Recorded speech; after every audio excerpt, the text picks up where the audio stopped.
గంటల వ్యవధిలో 600 మంది హత్య. ఆసియా దేశం బుర్కినా పోసోలో ఘటన. సామాన్యులపై ఉగ్రవాదుల కాల్పులు. దారుణానికి పాల్పడిన అల్ఖైదా మిలిటెంట్లు ఆలస్యంగా వెలుగులోకి. సో చాలామంది ఇరాన్కు సపోర్టుగా, పాలస్తీనాకు సపోర్టుగా, హమాస్ సపోర్టుగా మాట్లాడుతాం భారతదేశంలో కొంతమంది మేధావులు. ఇక చూడండి, గంటల వ్యవధిలో 600 మంది హత్య చేసిరట. ఎవరు?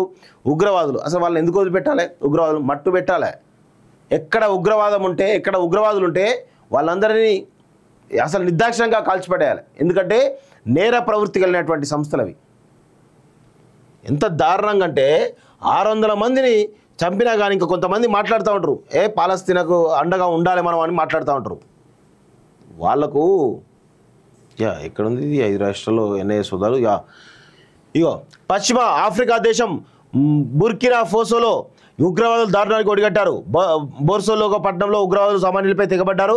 గంటల వ్యవధిలోనే దాదాపు 600 మందిని కాల్చి చంపారు. కాగా ఆగస్టులో జరిగిన ఈ దారుణ ఘటన ఆలస్యంగా వెలుగులోకి వచ్చింది. ఆగస్టు 24న బర్సలోగో పట్టణంపై బైక్లపై దూసుకొచ్చిన ఉగ్రవాదులు కనిపించిన వారిని కాల్చేశారు. మృతులు అత్యధిక మహిళలు, చిన్నారులే ఉన్నట్లు అంతర్జాతీయ మీడియాలో కథనాలు వచ్చాయి. అల్ఖైదా, ఇస్లామిక్ స్టేట్ అనుబంధ సంస్థ అయిన జమాత్ ఇల్ ఉస్లాం వాల్ ముస్లిమీన్ మిలిటెంట్లు ఈ దారుణానికి పాల్పడ్డారంటూ చూస్తా ఉన్నాం. సో ఇలాంటి వాళ్ళని ఎందుకు వదిలిపెట్టాలి? అసలు ఇరాన్ లాంటి వాటిని, సిరియా లాంటి వాటిని, పాకిస్తాన్ లాంటి వాటిని ఎందుకు వదలాలి?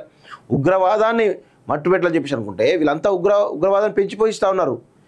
ఈరోజు ప్రపంచం మొత్తం కూడా టెక్నాలజీ పోతూ ఉంటే వీళ్ళు ఇంకా ఉగ్రవాదం అయిపోతూ ఉన్నారు. అందుకే ఉగ్రవాదం పైన ఇజ్రాయెల్ చేసినటువంటి పోరాటానికి నాలాంటి వాళ్ళు ఖచ్చితంగా 100% సపోర్ట్ చేస్తారు. అలా నో డౌట్. ఎవడన్నా పాలస్తీనా అంటే ఇంకేదంటే మాత్రం తోలు తీస్తారు జనాలు. దీనిపై మాట్లాడండి. ఎందుకు మాట్లాడరు దీనిపైన?